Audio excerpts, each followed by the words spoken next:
Hello guys, welcome back to my YouTube channel. स्वागत है आप लोगों का आज की वीडियो में। आज हम लोग जो है स्ट्रक्चर मैपिंग के बारे में जानेंगे। स्ट्रक्चर मैपिंग क्या होता है और स्ट्रक्चर मैपिंग जो है उसको कैसे ऑर्गेनाइज किया जाता है इसके ऊपर, चार्ट के ऊपर।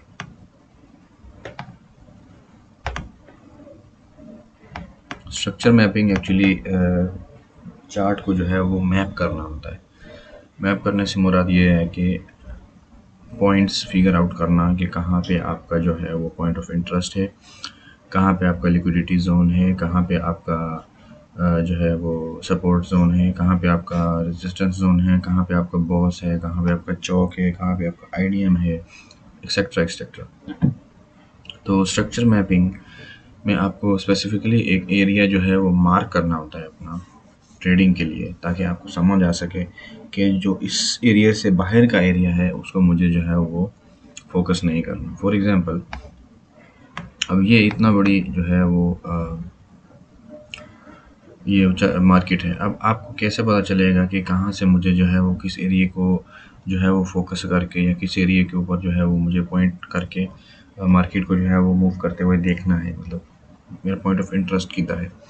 तो हम लोग एक स्पेसिफिकली जो है वो एक एरिया चूज़ करते हैं। फॉर एग्जांपल, यहाँ से लेके यहाँ तक हमें पता चल जाता है कि इस एरिया के बीच में ही हमें जो है वो ट्रेड प्लेस करनी है और कैसे करनी है, कौन से सर्कमस्टेंसेस के साथ और कौन सी कंडीशंस के साथ। ये नहीं कि हम इस एरिया को इग्नोर कर देंगे। ये जो बैकवर्ड्स का जो पास्ट का एरिया है, ये हमारा ऑफ कोर्स उसके अंदर जो है वो हमारी मैपिंग के बाद ही हमें जो है वो पता चलेगा और समझ आएगा कि ये एरिया जो है वो हमारे लिए यूज़फुल है पीछे या नहीं, कौन सा पॉइंट है जो हमारे लिए पॉइंट ऑफ इंटरेस्ट है इन पास्ट के अंदर। तो इसमें सेम फ्रैक्टल ही जो है वो मैपिंग के अंदर भी यूज़ होता है। जैसे कि फ्रैक्टल नेचर मैंने आपको बताया, हायर टाइम फ्रेम से लेके आप स्टार्ट करते हैं डेली से आप स्टार्ट करते हुए, जैसे कि मैंने यहाँ पे मार्क किया हुआ था अभी तक ये डेली का जो लिक्विडिटी ग्रैब हुई उसके बाद डेली का अभी तक जो है वो ब्रेक नहीं हुआ, मतलब बुलिश में ही है डेली के हिसाब से जो ट्रेंड है। तो डेली के हायर टाइम फ्रेम से हम लोग वन बाय वन जो है वो छोटे टाइम फ्रेम की तरफ आते हैं। छोटे टाइम फ्रेम मतलब डेली पे मार्क करके हम लोग एक एरिया चूज़ करते हैं। जैसे कि ये मैंने चूज़ किया था आपका ऑर्डर ब्लॉक, आपकी हाईएस्ट जो रेजिस्टेंस लेवल का डेली टाइम फ्रेम के ऊपर जो पॉइंट है, फॉर एग्जांपल यहाँ पे अभी उसके बाद से मार्केट ने फ्यूल ग्रैब करके फिर नीचे की तरफ ही क्रैश किया है। और अगर नीचे की तरफ देखें तो आपका जो नीचे का पीओआई है वो यहाँ पे है। यहाँ से मार्केट ने लिक्विडिटी फ्यूल की, अब नीचे मार्केट दोबारा इसको ब्रेक कर सकता है क्योंकि बड़ी कैंडल जो है वो बेरिश की बन रही है ये। तो ये आपने मार्क कर लिया डेली टाइम फ्रेम का। उसके बाद आप फिर 4 आवर में जाते हैं। 4 आवर में जब आप देखें तो अगर जो आपने डेली का टाइम फ्रेम का मार्क किया होगा उसको आप रिफाइन कर देंगे। रिफाइन करने का क्या मतलब, फॉर एग्जांपल अगर डेली का आपने जो है वो एक अपने पीओआई ऊपर की तरफ मार्क किया, आपने देखा कि ये एक जो है वो वैलिड ऑर्डर ब्लॉक है, साथ में इसके फेयर वैल्यू गैप भी है, तो ये एक जो है वैलिड पॉइंट ऑफ इंटरेस्ट जो है वो देखने को मिल रहा है। तो फिर आपने उसको मार्क किया। अगर एक कैंडल को डेली में तो 4 आवर की वो 4-5 कैंडल होंगी। फॉर एग्जांपल ये 4-5 कैंडल्स हो जाएंगी, ये रेड वाली एक उधर अगर हुई तो यहाँ पे ये 4-5 होंगी। तो इसको आपको रिफाइन करके एक की तरफ ले आना है जो आपके पास वैलिड होगा। ये अगर देखें तो इसका और इसका जो है ऑलमोस्ट मीट हो चुका है, तो इसको अवॉइड करके हम लोग सेकंड कैंडल की तरफ जाएंगे क्योंकि यहाँ पे फेयर वैल्यू गैप नहीं है फर्स्ट कैंडल के थर्ड कैंडल के बीच में। सेकंड को हम पीओआई मार्क करेंगे तो ये हमारा जो है वो रिफाइन हो जाएगा। नीचे की तरफ भी सेम आपको ऐसे ही करना है। फिर उसको आपको 1 आवर में लेके जाना है। 1 आवर में भी आपको उसको रिफाइन करना है और छोटा करना है उसको। जितना छोटा हो सके उतना आपके लिए जो है वो ईजी रहेगा। तो in the end, for example, जब आप मार्क करें तो आपके पास एक एरिया ऐसे बच जाएगा 15 मिनट्स के अंदर स्कैल्पिंग करने के लिए या इंट्राडे ट्रेडिंग के लिए।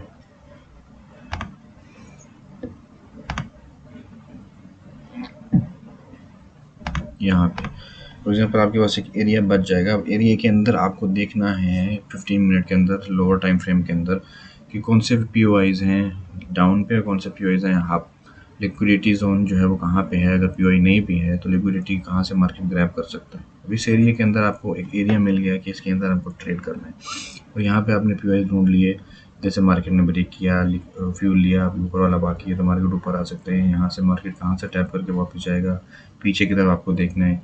इस एरिया में पीछे कौन सा कोई वैलिड पॉइंट ऑफ इंटरेस्ट या लिक्विडिटी जोन है जहाँ से मार्केट टैप करके ऊपर जाएगा।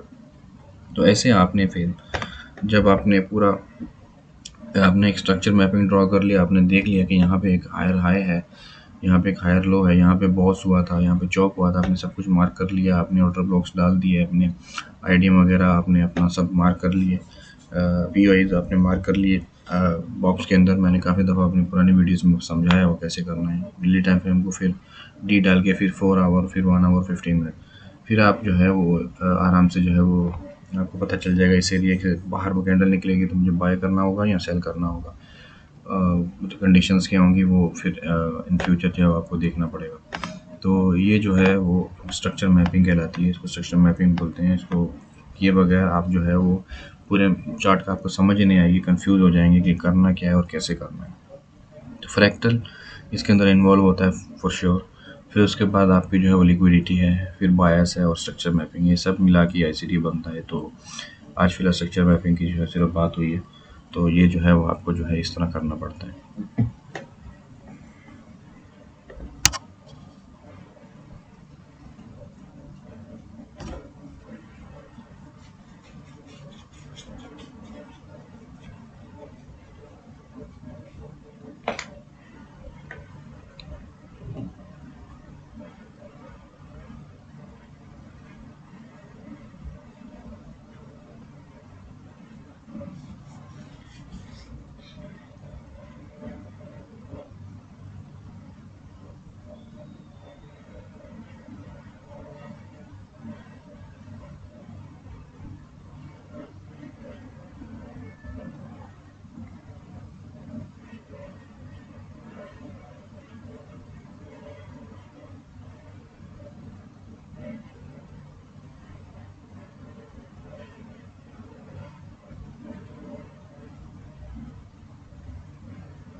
तो उम्मीद करता हूँ आप लोगों को वीडियो जो है वो काफ़ी पसंद आई होगी। तो इसी तरह मैं जो है डेली वीडियोस जो है अपने चैनल पे अपलोड करता रहता हूँ। आप मेरे चैनल को जो है वो लाजिम देखिए, मेरी तमाम वीडियोस को देखिए, लाइक करिए, शेयर करिए, कमेंट करिए अगर आपको कोई कन्फ्यूजन वगैरह है तो। और अगर हो सके तो सब्सक्राइब भी कर दीजिए ताकि नई आने वाली वीडियोज़ आप तक पहुँचती रहें और आपकी जो ट्रेडिंग नॉलेज है वो मज़ीद गेन होती रहे। तो मिलते हैं गाइज़ नेक्स्ट वीडियो में नेक्स्ट टॉपिक के साथ। तब तक के लिए अपना ख्याल रखिएगा। अल्लाह हाफ़िज़ गाइज़।